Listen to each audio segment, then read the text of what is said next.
বিষয়টাতে আপনাদের কথা বলার জন্য আহ্বান জানিয়েছিলাম। বিষয়টা একটু গুরুত্বপূর্ণ, তো সময়টা হয়তো বা একটু তাড়াহুড়ো হয়ে গেছে। আমি শুরু করার আগে আমার দেশ পত্রিকার সম্পাদক জনাব মাহমুদুর রহমান সাহেবের মাতা ইন্তেকাল করেছেন। রাজিউন মাহমুদুর রহমান সাহেবের মার কথা এই জন্য উল্লেখ করছি যে দীর্ঘ ফ্যাসিস্ট বিরোধী সংগ্রামে মাহমুদুর রহমান সাহেবের মা তার সন্তানকে সমর্থন দিয়ে যে ভূমিকা পালন করেছেন সেটা নিঃসন্দেহে অতুলনীয়। আমি আজকে আপনাদের মাধ্যমে তার প্রতি আমার গভীর শ্রদ্ধা জানাচ্ছি, আমাদের দলের পক্ষ থেকে শোক জানাচ্ছি এবং পরম করুণাময় আল্লাহ তাআলার কাছে এই দোয়া চাইছি যে আল্লাহ তাআলা তাকে যেন বেস্ট নসিব করেন, মাহমুদুর রহমান সাহেবকে তার পরিবারকে যেন এই শোক সহ্য করবার আর শক্তি দান করেন। আজকে যে বিষয়টি নিয়ে আমরা কথা বলবো, এই বিষয়ে কথা বলাটা আপনাদের আগেও বলেছি যে এটা খুব জরুরি হয়ে পড়েছে এই জন্যে যে দুর্ভাগ্যক্রমে কিছু মিডিয়ার কিছু অংশ এবং কিছু ব্যক্তিত্বরা তারা বিএনপির সংস্কার সম্পর্কে বিভিন্ন রকম আপনার কথা বলছেন যেগুলো সঠিক নয়। বিএনপির কমিটমেন্ট টু রিফর্মস এটা কোশ্চেন করবার কোনো সুযোগ নেই, কারণ বিএনপি হচ্ছে সেই দল যে আপনার 2016 সালে ভিশন 2030 করে বেগম খালেদা জিয়া তিনি সংস্কারের কথা বলেছিলেন এবং তারপরের ব্যাপার আপনারা জানেন যে 22 সালে 27 দফা এবং তারপরে অন্যান্য দলগুলোর সঙ্গে আলোচনা করে 31 দফা সংস্কারের কর্মসূচি আমরাই দিয়েছি 23 সালে। এবং এটাতে আমরা অত্যন্ত আন্তরিক বলেই কিন্তু ওই বিষয়টা নিয়ে আমরা সারা দেশে এই 31 দফা নিয়ে অসংখ্য প্রোগ্রাম করেছি। জনগণের কাছে যাওয়া হয়েছে, আপনার সুধী সমাজের কাছে যাওয়া হয়েছে, সুশীল সমাজের কাছে যাওয়া হয়েছে, তাদেরকে বলা হয়েছে। সেই বিষয়ে আজকে একটা মহল, একটা চক্র অত্যন্ত পরিকল্পিতভাবে বিএনপিকে সংস্কার বিরোধী বলে প্রচার করবার একটা অপচেষ্টা চালাচ্ছে। তো সেটা সম্পর্কে আমাদের যে বক্তব্য, সেই বক্তব্যগুলো আমি আজকে আপনাদের সামনে তুলে ধরছি। আমার সঙ্গে আছেন আমাদের প্রবীণ নেতা, জাতীয় স্থায়ী কমিটির সদস্য জনাব নজরুল ইসলাম খান এবং আমাদের জাতীয় স্থায়ী কমিটির সদস্য জনাব সালাউদ্দিন আহমেদ। প্রিয় সাংবাদিক বন্ধুগণ, আসসালামু আলাইকুম। জাতীয় ঐক্যমত্য কমিশনের কার্যক্রম নিয়ে আগ্রহ প্রত্যাশা যেমন অনেক, তেমনি হতাশা ও উৎকণ্ঠাও জনগণে রয়েছে। বিএনপির পক্ষ থেকে আমরা যেমন 6টি সংস্কার কমিশনের কার্যক্রম সক্রিয়ভাবে অংশ নিয়েছি, তেমনি ঐকমত্য কমিশনের প্রতিদিনের আলোচনায় আমাদের প্রতিনিধিগণ কার্যকর অংশগ্রহণ করে চলেছেন। বিভিন্ন বিষয়ে ঐকমত্যে পৌঁছার জন্য আমাদের প্রতিনিধিগণ সবাই অংশগ্রহণকারী অন্যান্য রাজনৈতিক দলের মধ্যে ঐকমত্য প্রতিষ্ঠা করা এবং অনেক বিষয়ে ছাড় দিয়ে হলেও একমত হয়ে কমিশনের ঐকমত্য প্রতিষ্ঠার প্রয়াসকে সহযোগিতা করেছেন। কিন্তু দীর্ঘ আলোচনার পর সংস্কার কমিশনগুলো যেসব প্রস্তাব পেশ করেছেন তার বিপরীত কিংবা নতুন নতুন প্রস্তাব উত্থাপন ও তা নিয়ে অনেক সময় অচলাবস্থা সৃষ্টির কারণে কার্যক্রম বিলম্বিত হচ্ছে। ঐকমত্য প্রতিষ্ঠার আগ্রহী বলেই আমাদের প্রতিনিধিগণ ধৈর্য ধরে আলোচনা শুনছেন এবং তথ্য প্রমাণ যুক্তি দিয়ে সঠিক সিদ্ধান্ত গ্রহণে কমিশনকে সহযোগিতা করছেন। রাষ্ট্র পরিচালনায় গুরুত্বপূর্ণ কতিপয় প্রতিষ্ঠানকে শক্তিশালী করার নামে জনগণের নির্বাচিত সংসদ, নির্বাচিত সরকার তথা রাষ্ট্র কাঠামোকে দুর্বল ও অকার্য করার কোনো প্রস্তাবের যুক্তিসঙ্গত বিরোধিতা সংস্কারের মূল উদ্দেশ্যের সাথে সঙ্গতিপূর্ণ বলেই আমরা মনে করি। জনগণের দ্বারা নির্বাচিত, জনগণের কাছে দায়বদ্ধ এবং জনগণকে জবাবদিহিতা করতে বাধ্য কোনো সরকারকে গণতান্ত্রিক রাষ্ট্র ব্যবস্থায় দুর্বল ও অকার্যকর করা অবশ্যই সংস্কারের মূল আকাঙ্ক্ষার সাথে সাংঘর্ষিক। ফলে এমন কোনো প্রয়াসে সমর্থন জানানো সংস্কারের মূল উদ্দেশ্যের পরিপন্থী বলে তা থেকে বিরত থাকার অর্থ সংস্কার প্রক্রিয়াকে বাধাগ্রস্ত করা নয়, বরং এই প্রক্রিয়াকে সহযোগিতা করা। প্রিয় সাংবাদিক বন্ধুগণ, 6টি সংস্কার কমিশনের মধ্যে পুলিশ সংস্কার কমিশনের বিষয় এখন আলোচনায় আছে। তবে ওই কমিশনে আমাদের দলের প্রতিনিধিবৃন্দের কাছে আমরা যতটুকু জেনেছি তাতে র্যাব বিলুপ্তি সহ প্রায় সব বিষয়ই ঐকমত্য প্রতিষ্ঠা হয়েছে। দুদক সংস্কার কমিশনের কতিপয় ছাড় দিয়ে 47টি সুপারিশের 46টিতে আমরা সম্মতি জানিয়েছি। আমরা কিন্তু স্পেসিফিক কথাগুলো বলছি আজকে আপনাদের সামনে। শুধু 29 নম্বর সুপারিশে আইনের মাধ্যমে করার পরিবর্তে আমরা আদালতের অনুমতি নেওয়ার বিদ্যমান বিধান অব্যাহত রাখার কথা বলেছি। আমরা মনে করি এটা না হলে দুদকের কার্যক্রমকে অহেতুক বিলম্বিত করার সুযোগ সৃষ্টি হবে। জনপ্রশাসন সংস্কার কমিশনের 208টি সুপারিশের মধ্যে 187টি প্রস্তাবের সঙ্গে আমরা একমত হয়েছি এবং 5টিতে আংশিক একমত হয়েছি। 5টি সুপারিশে আমরা ভিন্ন মত পোষণ করেছি। 11টি প্রস্তাবে আমরা একমত হতে পারিনি, যেগুলো দেশে প্রদেশ সৃষ্টি, পদোন্নতি ও অন্যান্য প্রশাসনিক অসঙ্গতির বিষয়। উল্লেখযোগ্য যে পদোন্নতির বিষয়ে আপিল বিভাগের রায় কার্যকর রয়েছে। বিচার বিভাগীয় সংস্কার কমিশনের গুরুত্বপূর্ণ 89টি সুপারিশের মধ্যে 62টি সুপারিশে আমরা একমত হয়েছি, 9টিতে আংশিকভাবে একমত হয়েছি, 18টিতে ভিন্ন মত পোষণ করে যুক্তি সহ পরামর্শ দিয়েছি।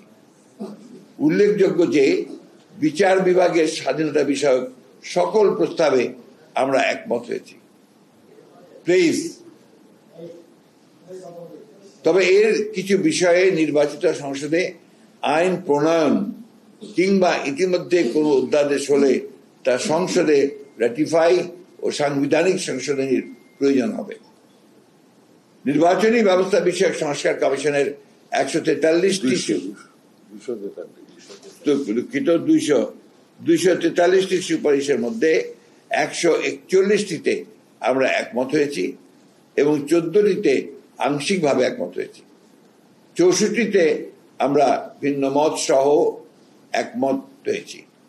অর্থাৎ এসব বিষয়ে পরিবর্তনে একমত হয়ে বিভিন্ন আইনে ও বিধিতে সংশোধনী অধিকতর কার্যকর হবে তা প্রস্তাব করেছি। 24টি বিষয়ে আমরা একমত হতে পারিনি।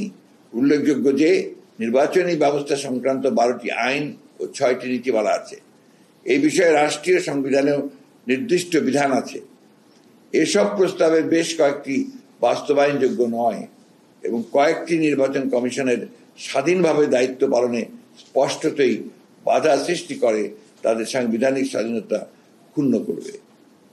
আমরা অবাধ, সুষ্ঠু ও নিরপেক্ষ নির্বাচন অনুষ্ঠানের জন্য আনিত সকল প্রস্তাবে একমত হয়েছি। আইনি সংস্কারের বিষয়ে আলোচনা অব্যাহত আছে। সংবিধান সংস্কার কমিশনের 131টি সুপারিশে আমরা দফা ওয়ারি মতামত দিয়েছি। অধিকাংশ সুপারিশে একমত হয়েছি। এর মধ্যে উল্লেখযোগ্য 70 অনুচ্ছেদ এবং প্রধানমন্ত্রীর মেয়াদ, 2 বিষয়ে আমরা ছাড় দিয়েছি। বিশেষ করে প্রধানমন্ত্রীর মেয়াদ নির্দিষ্ট করে দেওয়ার বিধান বিশ্বের কোথাও না থাকার পরেও ঐকমত্য প্রতিষ্ঠার স্বার্থে আমরা সম্মত হয়েছি। প্রধান বিচারপতি নিয়োগের বিষয়েও আমরা আমাদের প্রস্তাব থেকে সরে এসে একমত হয়েছি। জাতীয় সংসদে সংসদীয় স্থায়ী কমিটির সভাপতির পদ বিরোধী দলকে দেওয়ার ক্ষেত্রে সবচেয়ে গুরুত্বপূর্ণ 4টি সহ আসন সংখ্যার অনুপাতে সভাপতির পদ দিতেও আমরা সম্মত হয়েছি। রাষ্ট্রপতির ক্ষমতা সংক্রান্ত আর্টিকেল 49 পরিবর্তনে আমরা সম্মত হওয়ায় ঐকমত্য প্রতিষ্ঠা হয়েছে। এছাড়া তত্ত্বাবধায়ক সরকার ব্যবস্থা পুনঃপ্রবর্তন, ন্যায়পাল আইন যুগোপযোগী করা, জাতীয় সংসদের নির্বাচনী এলাকার সীমানা বিন্যাসে সংস্কার আনার জন্য সংবিধানের সংশ্লিষ্ট অনুচ্ছেদ সংশোধন ও আইনের মাধ্যমে বিশেষায়িত কমিটি গঠনেও আমরা একমত হয়েছি। বিভাগীয় পর্যায়ে হাইকোর্টের স্থায়ী বেঞ্চ প্রতিষ্ঠার ব্যাপারে সম্মত হয়ে আমরা তা বিচার বিভাগের সাথে আলোচনার মাধ্যমে বাস্তবায়নে পরামর্শ দিয়েছি। কারণ ইতিপূর্বে 1988 সালে এমন উদ্যোগকে উচ্চ আদালত বাতিল করে দিয়েছিল। এমন বহু সংস্কার প্রস্তাবে শুধুই ঐকমত্য প্রতিষ্ঠার স্বার্থে আমরা একমত হয়েছি, যেগুলি বাস্তবায়ন অত্যন্ত দুরূহ এবং যে উদ্দেশ্যে এসব প্রস্তাব তা অর্জনের সাফল্য প্রশ্ন সাপেক্ষ। রাষ্ট্র পরিচালনার এবং সংসদীয় কার্যক্রম দীর্ঘ অভিজ্ঞতার আলোকে আমরা যুক্তিগ্রাহ্য মতামত দিয়ে আমাদের দায়িত্ব পালন করেছি। প্রিয় বন্ধুগণ, ঐকমত্য কমিশনের আলোচনা অব্যাহত আছে। সংস্কার কমিশন সময়ের প্রস্তাবের উপর আলোচনা করে ঐকমত্য প্রতিষ্ঠার কথা থাকলেও নিত্য নতুন এমন সব প্রস্তাব আসছে যেগুলো রাজনীতি, রাষ্ট্র ও সংসদ পরিচালনায় বিপুল প্রভাব ফেলবে।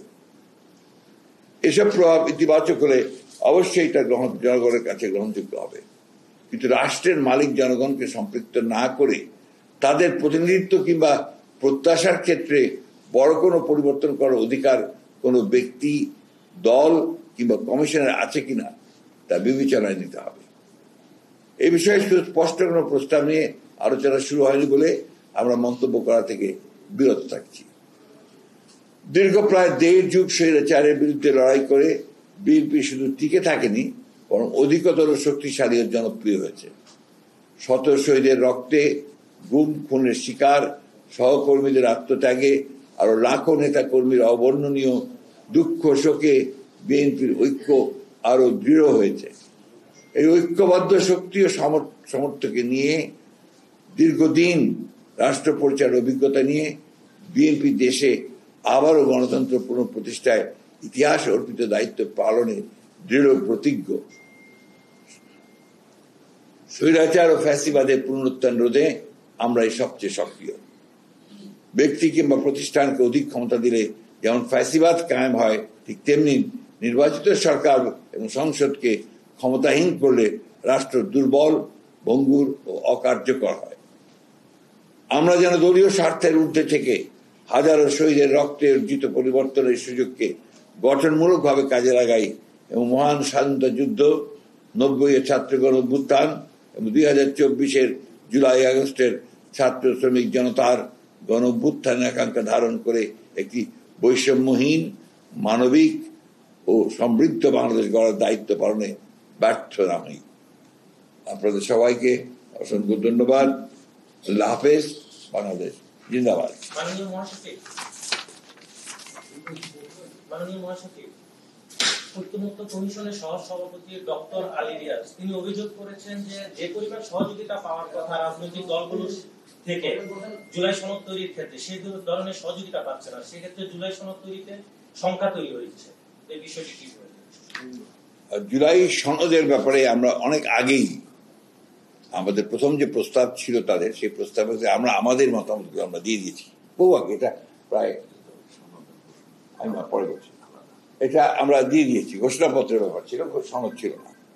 এটা আমরা দিয়েছি। তখন তারপর থেকে কোনো কিছু এটা তারা সরকার বলেছিল, দায়িত্ব নিচ্ছিল যে তারা এটা করবে, কিন্তু এখন পর্যন্ত তারা সেটা আনেনি। আমরা যে কোনো সময় যে কোনো ব্যাপারে আলোচনা করতে প্রস্তুত সবসময় ছিলাম, এখনো প্রস্তুত আছি। এই ব্যাপারে আমাদের কোনো সমস্যা নেই।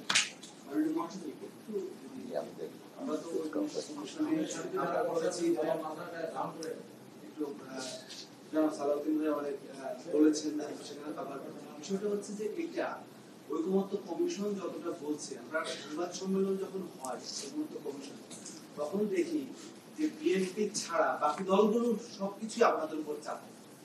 এইটা কেন? মানে এটা আপনারা বলবেন কেন? তারা বলবে, আমরা কি করে বলবো? দলগুলো বলছে তারা একমত, কিন্তু বিএনপি একমত না। আমরা তো আপনাদের সামনে সমস্ত অথেন্টিক ডকুমেন্টস দিয়ে তুলে ধরলাম। প্রত্যেকটা বিষয় আপনাদের সামনে আমরা একেবারে ডাটা স্ট্যাটিস্টিক্স দিয়ে তুলে ধরেছি, তাই না? এই ক্ষেত্রে আর কোনো প্রশ্ন থাকা উচিত নয়।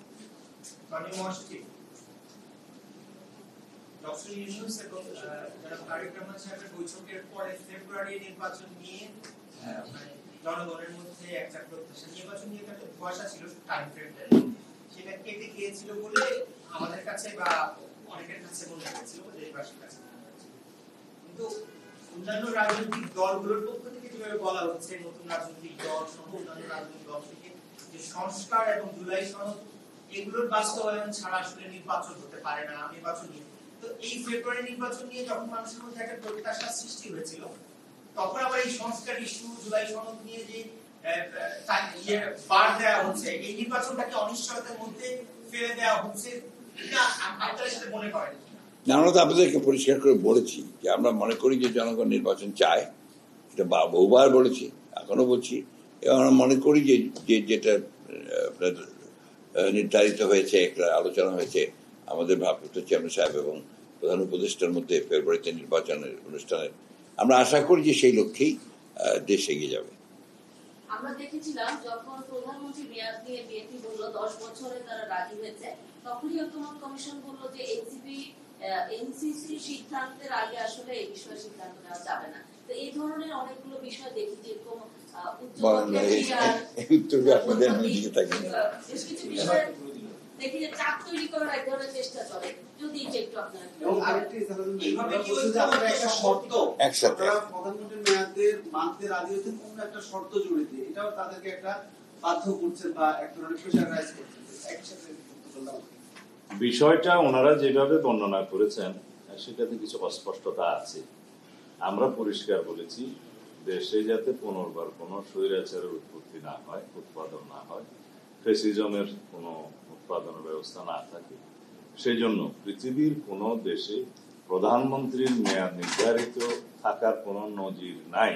এত সত্ত্বেও আমরা বলেছি যে কোনো ব্যক্তি, বিএনপির উচ্চ পর্যায়ের স্ট্যান্ডিং কমিটির সিদ্ধান্ত অনুযায়ী কোনো ব্যক্তি 10 বছরের বেশি প্রধানমন্ত্রীর আসনে বহাল থাকবেন না। এটা সাথে আমরা এটা বলেছি প্রধানমন্ত্রী এবং সংসদ নির্বাহী বিভাগকে কার্যকরভাবে সরকার এবং রাষ্ট্র পরিচালনার স্বার্থে তার কর্মপরিধির মধ্যে অন্য কোনো অর্গান এবং অন্য কোনো বডি সৃষ্টি করে যাতে তার কর্মকাণ্ডকে ব্যাহত না করে, সেই জন্য আমরা এনসিসি জাতীয় কোনো ধারণার সাথে একমত হইনি। এটাই ছিল আমাদের শর্ত। আপনি তো প্রায় প্রতিদিন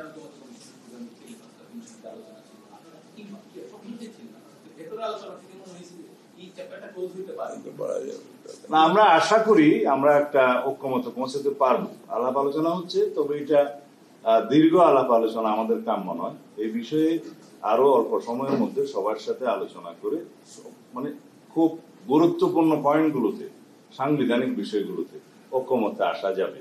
আসতে পারলে ভালো, আমরা আশাবাদী।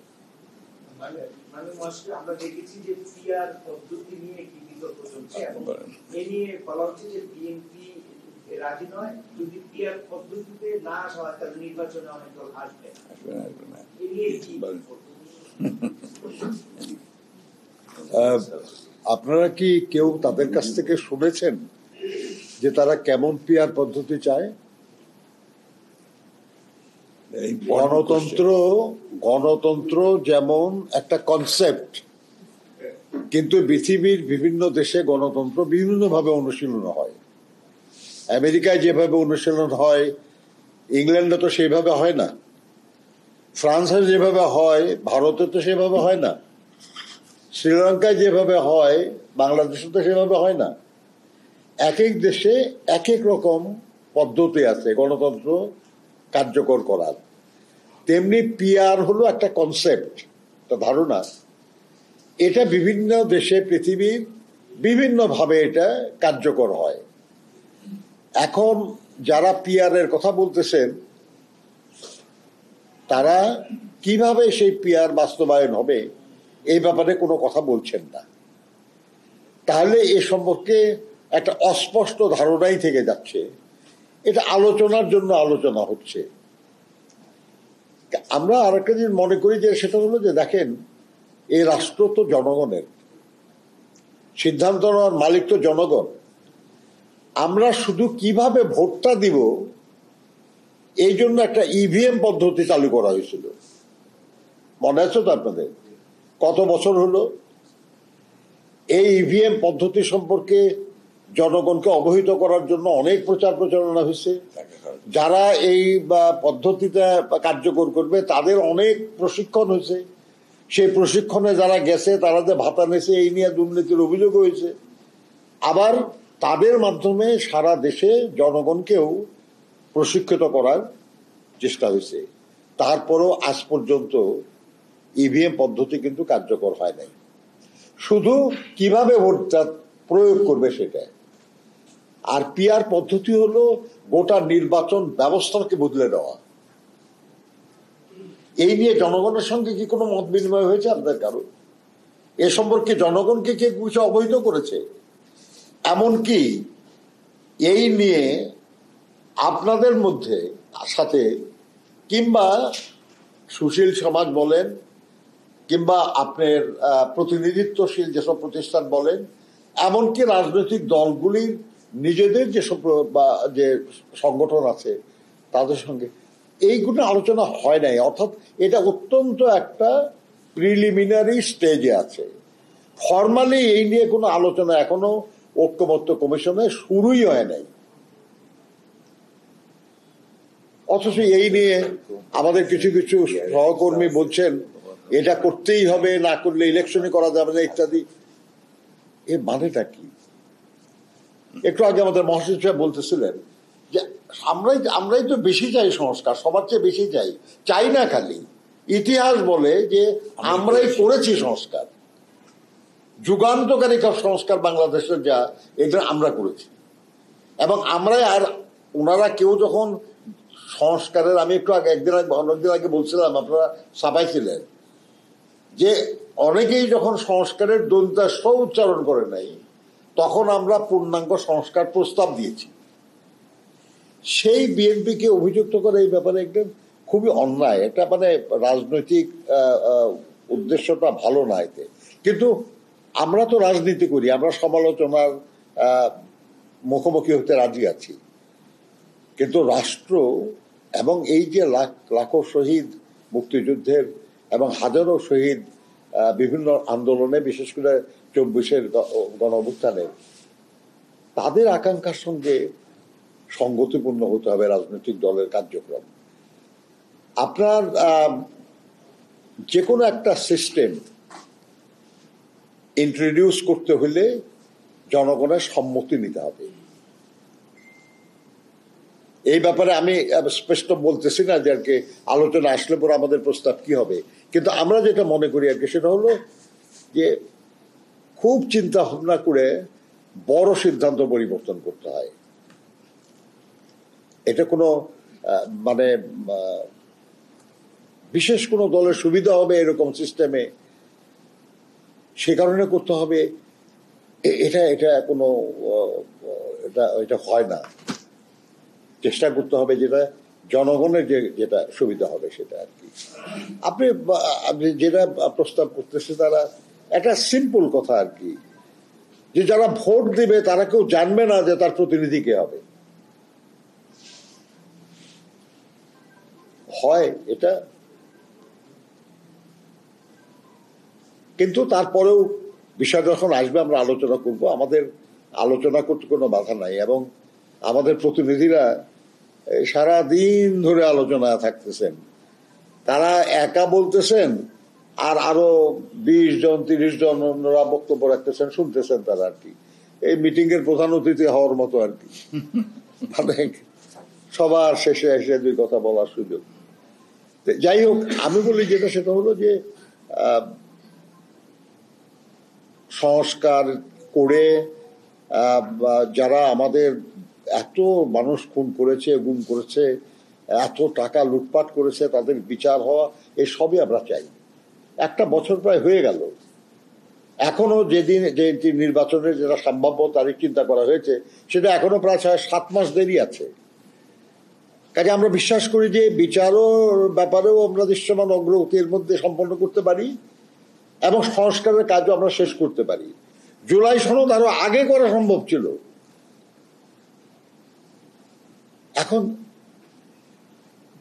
যারা করছে না বা যাদের এটা দায়িত্ব, এটা তো আমাদের দায়িত্ব না, আমরা করতে পারবো না। যাদের দায়িত্ব তারা যদি কোনো কারণে বিলম্ব করে, এই দায় বিএনপি নেবে না। আমরা বহু আগে আমাদের মতামত দিয়ে দিয়েছি সনদের ব্যাপারে। আমরা সংস্কারের প্রস্তাবও আমরা দিয়ে রাখছি। আমরা বিচারের ব্যাপারে আমরা বহু আগে বলেছিলাম যে আরেকটা ট্রাইব্যুনাল করা হোক। আমরা বহু আগে বলেছিলাম আর কি যে ইনভেস্টিগেশন অফিসারগুলো আরো বেশি করে নিয়োগ করা হোক, শোনা হয় নাই। কাজে দায় বিএনপির না।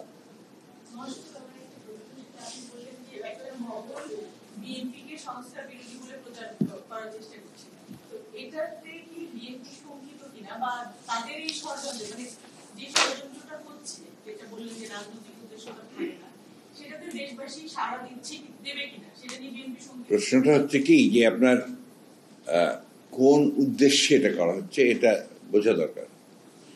বিএনপি আমরা আগে বলেছি যে বিএনপি পরীক্ষিত রাজনৈতিক একটা গণতান্ত্রিক দল।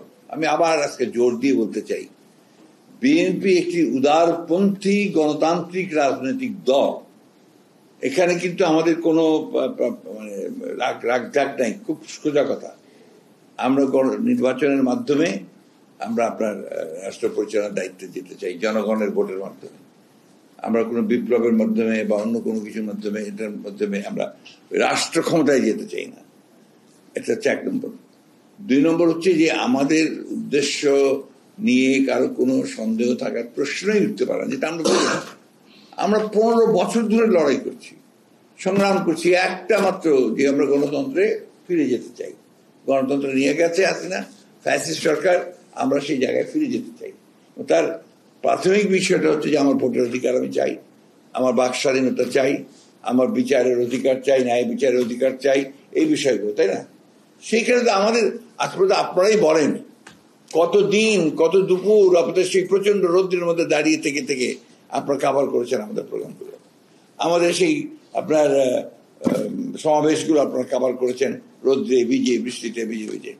কতদিন লাঠি পেটা খেয়ে আপনারা রক্তাক্ত হয়েছেন আমাদের কর্মসূচিগুলোতে, গণতন্ত্রের জন্য, ভোটের জন্য। সেই ক্ষেত্রে আজকে এই প্রশ্নটা করতে আসে, কেন আসে? ওইটাকে আমি উদ্দেশ্য প্রণোদিত ছাড়া কি বলবো? একটা গোষ্ঠীর বিএনপিকে আপনার লাইন করা, তাকে ভুলভাবে চিত্রিত করার প্রচেষ্টা চালানো মাত্র। কোন একজন ব্যক্তি বা কয়েকজন ব্যক্তি গোষ্ঠী তার একটা ভুল প্রচারণা, মিথ্যা প্রচারণা সমানে করে যাবেন, আর সেটাতে তারা মনে করবেন যে জনগণ খুব সাড়া দিচ্ছে। জনগণ সাড়া দিচ্ছে না। আর জনগণ কিন্তু বলতে কিন্তু আপনার কয়েক গুটি কত শহরের লোক নয়, জনগণ বলতে সারা বাংলাদেশ। আর বিএনপি প্রমাণ করেছে যে বিএনপি, ওই যে কথাটা নজরুল ভাই বললেন কিছুক্ষণ আগে, এখানে বহুদলীয় গণতন্ত্রের সংস্কার আমাদের দল শুরু করেছে, আমার দলের প্রতিষ্ঠাতা জিয়া রহমান করেছেন। বাক স্বাধীনতা, সংবাদপত্রের স্বাধীনতা, সংগঠন করবার স্বাধীনতা, সংসদীয় গণতন্ত্র, এমনকি তত্ত্বাবধায়ক সরকার মেনে নিয়ে তত্ত্বাবধায়ক সরকারের অধীনে 3টা নির্বাচনের ব্যবস্থা, সবকিছুই বিএনপির উদ্যোগ নেতৃত্বেই হয়েছে। অর্থনীতি এবং মুক্তবাজার অর্থনীতি, আপনার অর্থনীতিতে প্রাইভেট সেক্টরকে নিয়ে আসা, এবং তাতে মানে আপনার রাইজিং বাংলাদেশ, ইমার্জিং টাইগার, এই সমস্ত আপনার বিশেষণে বিভূষিত হয়েছে বাংলাদেশ, তাই না? সব কিছু কিন্তু সংস্কারের মাধ্যমে। এই যে আপনার ভ্যাট, এটা নিয়ে যে কত আপনার শুনতে হয়েছে আমাদেরকে ওই সময় কথা, সেটা আজকে তার রেজাল্ট সবাই পাচ্ছে, তাই না? তো এই জিনিসগুলো ভুল করে মানুষকে ব্যাখ্যা করে দিয়ে বিএনপি সম্পর্কে একটা ভুল ব্যাখ্যা দেওয়া, তার সম্পর্কে আপনার বিরূপ মনোভাব সৃষ্টি করার চেষ্টা, এটাতে লাভ হবে না। কারণ বাংলাদেশের মানুষ বিএনপিকে চেনে, বাংলাদেশের মানুষ বিএনপির সঙ্গে থেকেছে, যা কিছু ভালো অর্জন বিএনপি সেখানে থেকেছে এবং নেতৃত্ব দিয়েছে। সে কথা আমি এই মুহূর্তে বলবো না। তবে আপনার নির্বাচনকে যারা বিলম্বিত করতে চায় তারা নিশ্চয়ই গণতন্ত্রের পক্ষের শক্তি নয়, তারা নিশ্চয়ই জুলাই আগস্টের বিপ্লবের পক্ষের শক্তি নয়।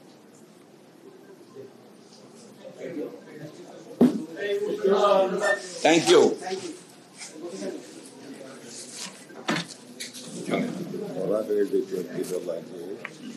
sul candidato, ma non